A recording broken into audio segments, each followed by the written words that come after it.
In 2016, Barr published an extension study of RESONATE-2 that looked at the extension of the RESONATE-2 study that was published in 2014. And what they showed, interestingly, was that there was an 88% reduction in the risk of progression or death. And furthermore, patients were able to tolerate that therapy. There was only a 12% discontinuation rate. I think it was 10% of patients had atrial fibrillation, 7% of patients had a major hemorrhage. But in general, therapy was well tolerated, and patients had, again, that 88% reduction in the risk of progression or death. The RESONATE-2 trial compared ibrutinib to chlorambucil, or a chemotherapy agent that has known toxicities.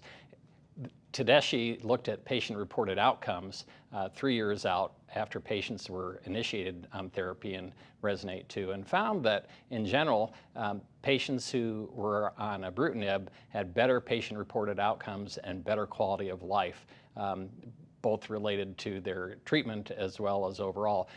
What does that mean to a health plan or a payer for these therapies? In general, the decision on which therapies are going to be better tolerated and give the patients what's more important to them, improved quality of life, are really left to the provider.